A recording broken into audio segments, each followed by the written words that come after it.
عقل مندوں کے لیے ایک زبردست مثال. ہم تربوز خریدتے ہیں، واٹر میلن. مثال کے طور پہ 5 کلو کا ایک تربوز ہم نے خریدا، اور جب اسے کھانے لگتے ہیں تو پہلے اس کا چھلکا اتارتے ہیں نا. 5 کلو میں سے کم از کم 1 کلو کا تو چھلکا نکل جاتا ہوگا، یعنی آلموسٹ 20%، 20% تو کم ہو جاتا ہے. مگر کیا کبھی ہمیں افسوس ہوتا ہے اس کا؟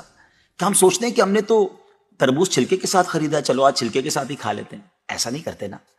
اچھا، ہم چکن بھی تو خریدتے ہیں، زندہ ثابت، اسی کو تولتے ہیں، تلواتے ہیں، پیسے دیتے ہیں، مگر جب کھانے کی باری آتی ہے، پکانے کی باری آتی ہے، تو اس کے بال، اس کی خال، اس کی آلائشیں نکل جاتی ہیں، تو ویٹ تو کم ہو جاتا ہے. مگر کبھی اس پر دکھ ہوتا ہے؟ نہیں نا.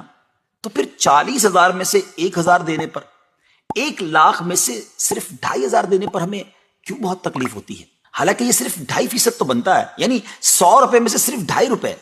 یہ تربوز، کیلے، آم اور مالٹے کے چھلکے اور گٹلی سے تو بہت کم ہے نا. اسی تو زکوٰۃ فرمایا گیا. ہاں، ایک اور بات، سال میں ایک ہی بار دینا ہوتا ہے. مالٹے کا، تربوز کا تو ہر بار چھلکا اتارنا ہوتا ہے نا. یہ 100 روپے میں سے 2.5 روپے یا 1,00,000 میں سے 2,500 روپے سال میں ایک ہی بار دینا ہوتا ہے، اور اسی کو زکوٰۃ کہا گیا. کیا برکت والا کام ہے یہ. مال بھی پاک، ایمان بھی پاک، دل اور جسم بھی پاک، اور معاشرہ بھی خوشحال. اتنی معمولی رقم، یعنی 40 روپے میں سے صرف 1 روپے، اور فائدے کتنے زیادہ، اجر کتنا زیادہ، برکت کتنی زیادہ. تو اب اپنی زکوٰۃ ہم نے پوری دینی ہے.